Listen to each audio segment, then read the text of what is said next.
welcome to Homeside Chats. Today's episode, we are joined by Assistant City Manager Trent Epperson. Welcome, Trent. Well, thank you, Andrea, and thank you for having me on Homeside Chats, and glad to be here, and hope everybody had a safe and happy 4th of July this past weekend. Thank you. Same to you, and thank you for your time today.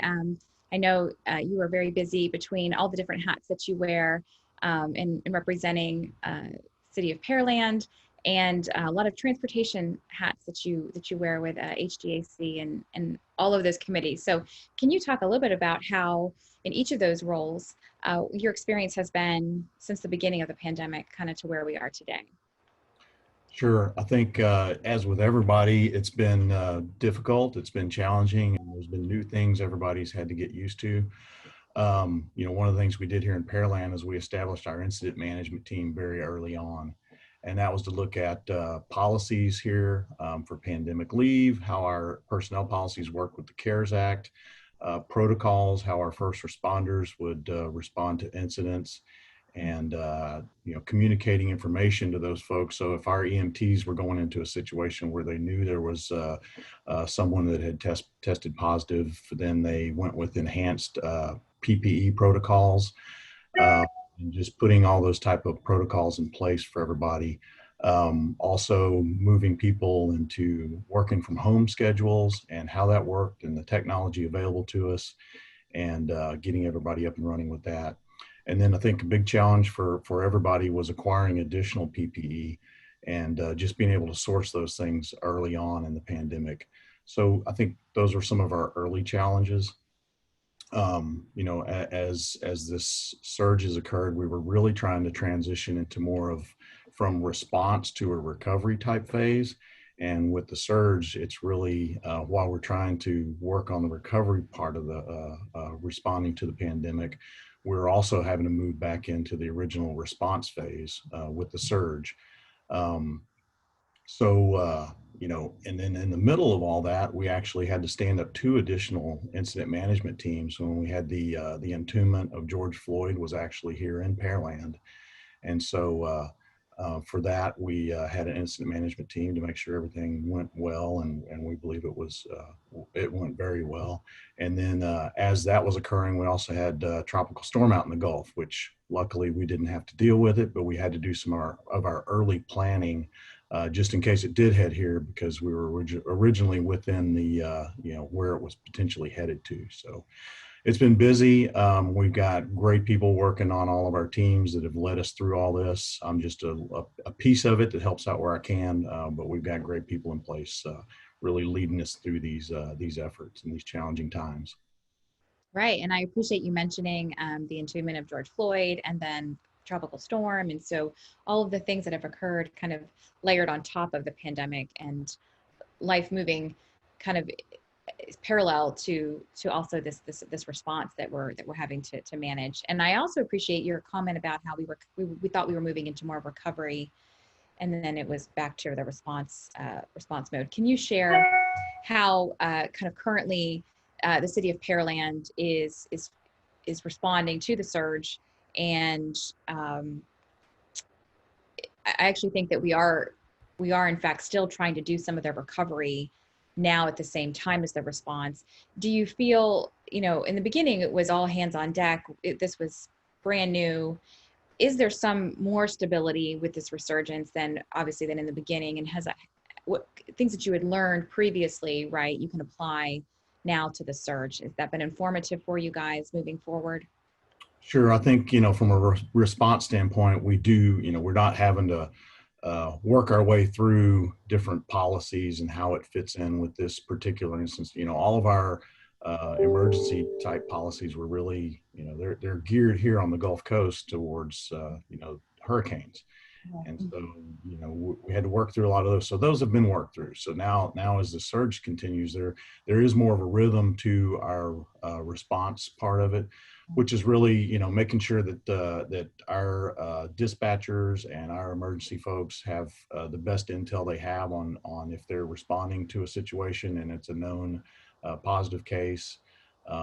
It's just, there's much more rhythm to that and the information coming in. But, being a city, the major, healthcare role in our government is with the counties. And so we're here to support that from a first responder standpoint, but we've tried to be in step with the state and with the counties as far as any additional things that have gone along as far as the different orders and everything, and the response to those.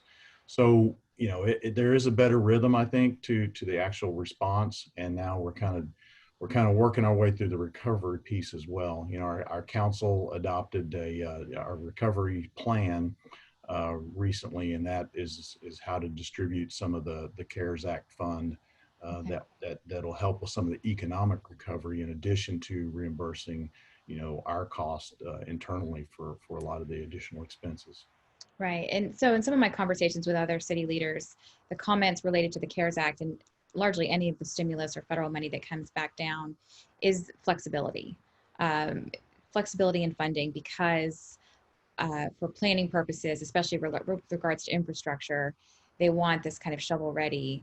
And so, or things already together. So it does benefit that you do have a recovery plan in place. I would think as funds become available, you can apply them to your plan much more readily than maybe some other municipalities that aren't as prepared and don't have that kind of all ready to go. So um, I imagine, though, that you all would also prefer additional flexibility with some of the stipulations that come down with some of the funding with CARES Act and others and future relief packages. Absolutely. I think flexibility is a key in a lot of these areas. We're already seeing things as we put the initial plan forward, and it's kind of a framework plan. Now as we get into the details, we're seeing some of the difficulty in applying these funds in different areas because of some of the restrictions, and additional flexibility would help us to move that forward. But again, it's it's a learning as we go, and we're going to have to change on the fly and adapt to what we're faced with. Right. And can you share too, kind of the city of Pearland and its uniqueness as it sits with such a large population? It's its own kind of its own entity, how it sits inside of the Houston area and Houston region, and what's been unique about the city of Pearland through all of this, whether it's people's movements, response, charity, kind of whatever. What have you observed about the city of Pearland? So I think we're in 3 counties. So we're in Fort Bend County, Harris County, as well as Brazoria County. So there's a little bit of the challenges there as one county enacts an order. Are the others going to? What do we do? So we've worked through a lot of those things. I think Brazoria counties are the bulk of our population is in Brazoria County, but most of Brazoria County is very different than Pearland and the metro area. So we've got to keep those considerations in place as well. It's I think locally our charitable organizations have stepped up. We've as we work through our municipal finances, sales tax has been a huge concern for everybody across the state. And I think our sales tax basis is mostly retail. So I think where we were very, very concerned, we've seen that because folks are still having to go to Walmart. They're doing a lot of Home Depot and home improvement projects. a lot of new gardens and things. And so I think where we're seeing is what is a significant drop in revenues there. It's not as significant as first feared. Now that can change as this continues, and we'll continue to monitor that and make sure we're prepared for that, and that we can move through those things. But I think it's being next to Houston, we're very kind of symbiotic with everything going on in Houston and the metro area. So we're very much watching things as they occur throughout the region, and seeing how that's going to impact us and how we need to react to those things. Right. And it is so unique. And I do forget that Pearland does straddle the 3 counties. That's unique. And, really, really contributes to the conversation when we talk about kind of where these directives come from. It's difficult when, you're kind of in the middle of 3 very different counties and directives. And so kudos to you for being part of navigating that. Can you share a little bit about one of the other hats that you wear, which is chairing the TAC for HGAC, and how that has been in the kind of in that public arena and public meetings, and trying to move things along amidst a virtual world where we are not connected and we cannot gather in the way that we have. If you could share that. Sure. It's been a challenge. I think it has for everybody. What we've talked about in our executive leadership team here at the city of Pearland, what has been, what is going to come out of this that's been positive, what has come out of this that's been negative. What are the good things, that we've seen throughout the pandemic that we can apply to the future and how we do business better. And I think one of those areas is the virtual meetings.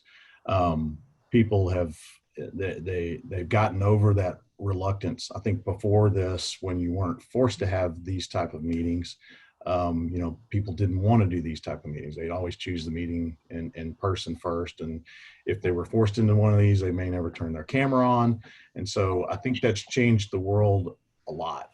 And so we've been doing our city council meetings here virtually, and I got the experience of 2 or 3 of those before we had to do a TAC meeting, and so Okay. Moving into the TAC meeting and doing it that way, I was fairly comfortable. I think the challenges that remain there are making sure everybody has the adequate technology wherever they're officing to be able to for those meetings to function well and to flow. And then some of the, going through the public comment, I think that's been something that we've had to work our way through, is that, I think it's easy for folks. It may not be easy to get there, but they know getting to a meeting and being able to speak in a public meeting is, a very clean, clear, easy way to provide public comments in a meeting. Now that you got to sign up beforehand and get a link and get in the meeting either on phone or through the internet, that's been a challenge for folks. But at the same time, it also provides almost an easier way to provide public comments to these meetings, because you can do it from home. You can do it from your phone. You don't actually have to show up at the meeting. So I think there's a balance there. And I think as people get used to it and as we move forward, and we're continuing in this environment for now, we're still getting those public comments. We're still getting that feedback we need from the public so that we can apply it to those things. So I think people have gotten more comfortable with the meetings, and the main thing I try to do is to make sure everybody does get to have their input and their say, as we do when we're in public. And I think we're meeting those challenges.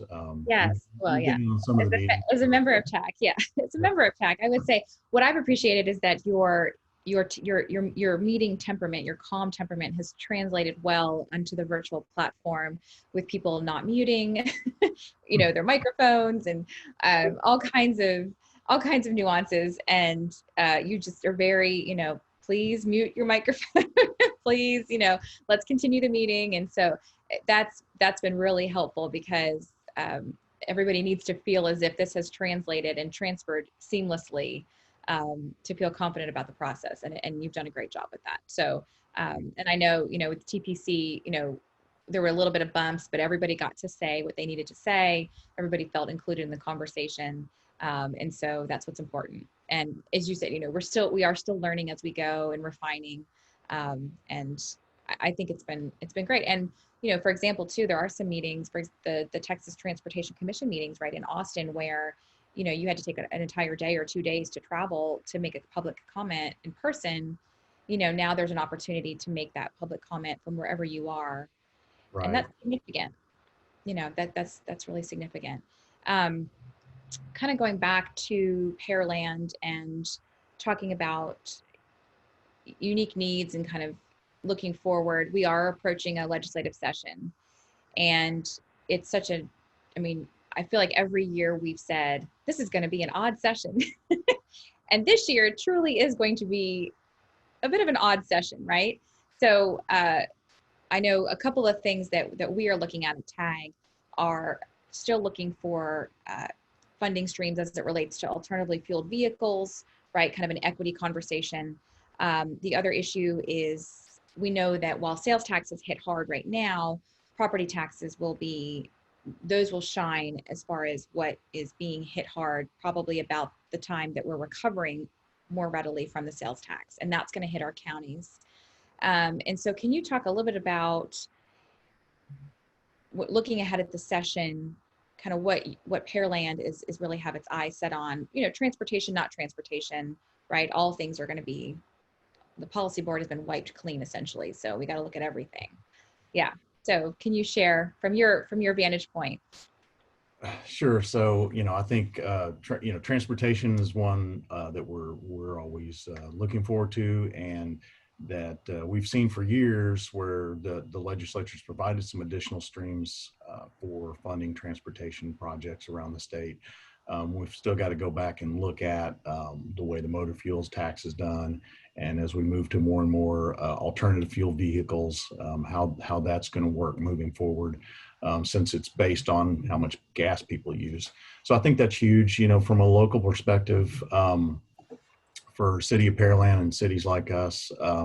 Local controls always an issue or a concern as we move through the legislative session. The last couple of legislative sessions have been pretty tough on local control with annexation, as well as what additional parameters have been put on us for setting our tax rates, control over our own right-of-ways, and development code restrictions. And I think, the message we like to share is that these are kind of one-size-fits-all application of these laws, where Texas cities are very, very different across the state. Houston is entirely different than Pearland, even though we're right next to each other. Pearland's completely different than Abilene. Abilene's completely different from Lake Jackson and all the other small cities. And we all have our different challenges and needs in our cities. And, when we kind of restrict everything or the state looks at everything as very similar, it makes it difficult to deliver, what city services are best for our citizens, how much we invest in infrastructure, how much, what we do to protect our home values and the character of our neighborhoods.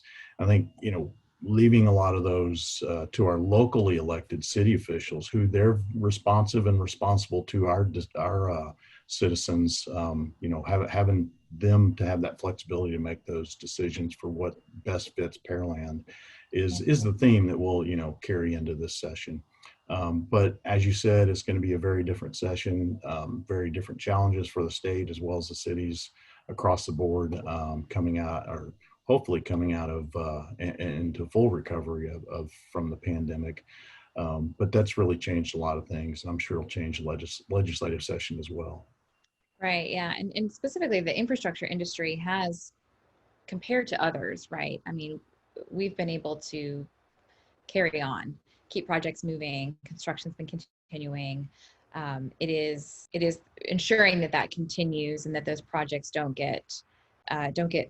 lag because of a shortfall in funding. And so that's really what we're focused on. Obviously, a lot of it is tied to, whether it's the gas tax at the pump or it's oil and gas severance taxes going into the rainy day fund.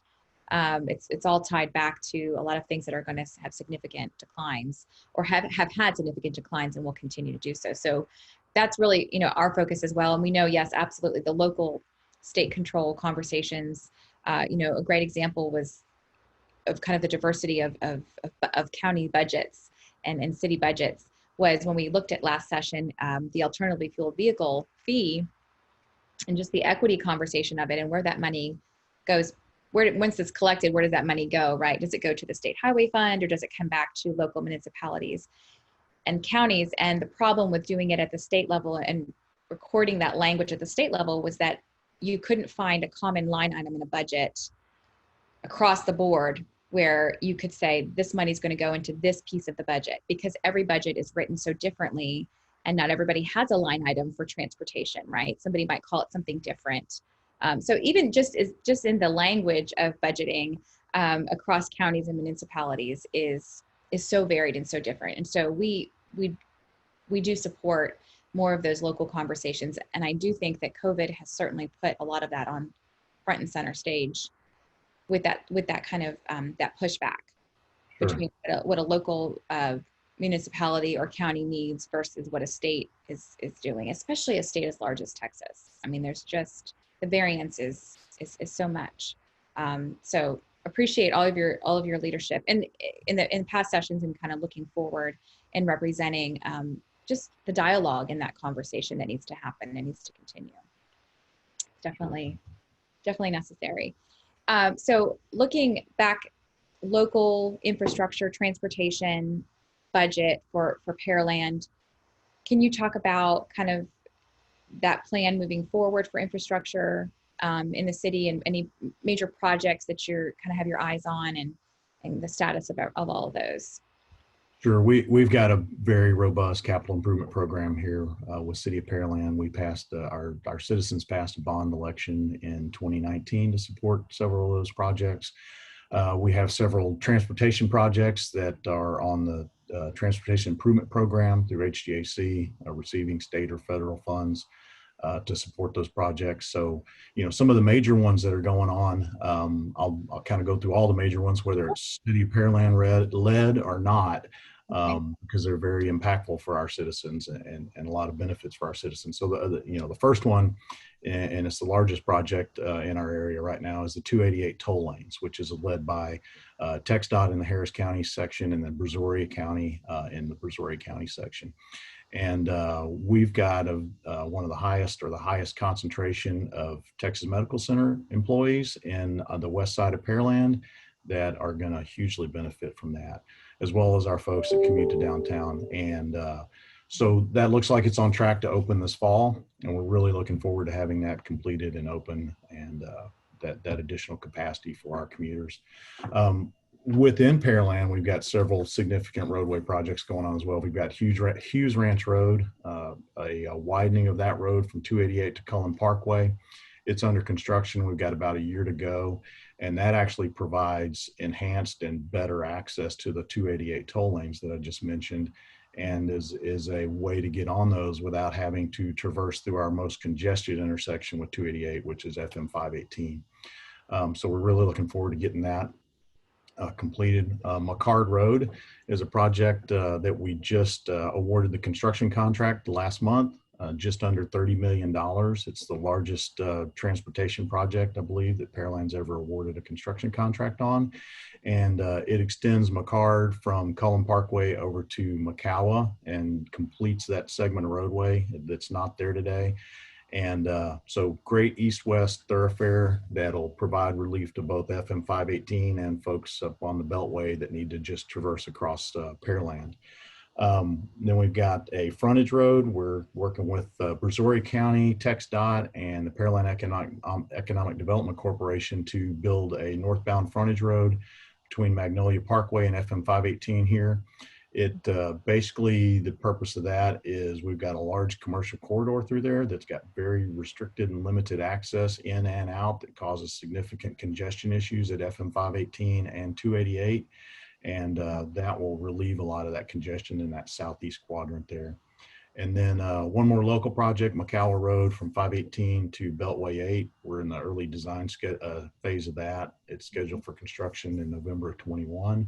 And then probably the biggest one coming in the next few years is TxDOT's working towards widening FM 518 from 288 basically to Walnut Street. They've broken that up into two phases. The first phase being from 288 to Cullen, and they're starting the design on that overall project and have funding scheduled for 2023 for the 288 to Cullen portion of it. So we're working with TxDOT.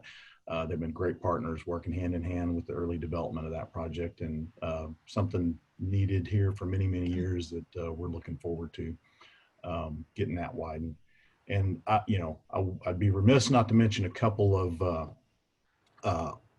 off the roadway transportation type projects. So trail system projects are a very important part of our multimodal network, and we've got a long range overall plan to connect all of our trails along Clear Creek and all of our retail nodes, schools, parks, and all those sort of things. So we just recently completed one segment of that on the east side of town, and then we've got another segment on the west side of town that'll be open in the next month or so. And I think with the pandemic and the lockdown and all of the outdoor activities you've seen people taking advantage of or taking part in with biking and walking and jogging, those things were in complete use. You know, way more pedestrian and bicycle traffic than we ever could have imagined, even before we were able to get them open. Right. So, you know, they're being heavily used. And in addition to being great recreational amenities, it gets folks to retail nodes and commercial nodes without getting in their cars. Right. So really great additions to our transportation network. Right. That's a lot. Thank you A for, lot going on. yeah, you do have a lot going on. Have you noticed because of COVID with regards to 288 and some of the other construction, has anything moved along faster with the ability to work differently? You know, I think so. A lot of the concerns throughout any of these projects, but especially the ones on 288, were the traffic control plan. When we were shutting down 518 at 288, those, you know, those were significantly hampering mobility and, you know, lots of detours, lots of people having to find alternative routes.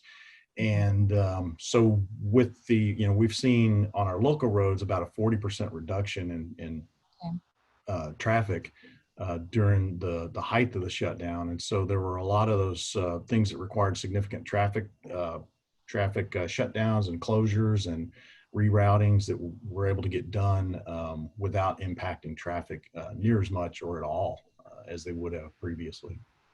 Okay, great. Yeah, and my conversations with TxDOT, that was significant. I mean, some of the projects have been cut by 6 months.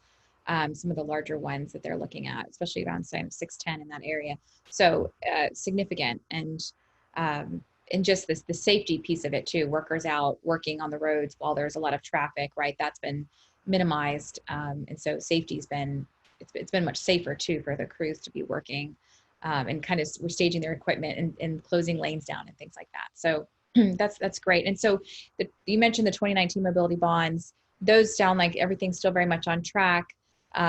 Is there any need to kind of go back and revise any of that as it relates to COVID, or is that pretty much still moving along as it should? So, you know, maybe a couple of pieces of that is the need for the roadways, and then, you know, can we afford, you know, with the expected drop in revenues, how things move forward. I think the need is absolutely there. Since we quadrupled in size basically over the past 20 years, so we went from 30,000 to well over 120,000. And so we're still trying to catch up on that infrastructure, whether it be our transportation infrastructure, you know, expanding our water and wastewater plants, building new fire stations, libraries, those sort of things. We're continuing to move all those projects forward because they're needed. They've been needed, and they'll continue to be needed. We're catching up on that infrastructure. We've, you know, recently started to take a look at the timing of some of those projects, and you know, where do we go from here with the pandemic and the potential impacts on revenues. And so, you know, we're adjusting schedules where we need to. We're trying to keep all these projects on schedule based on the original intent and expectations of our citizens.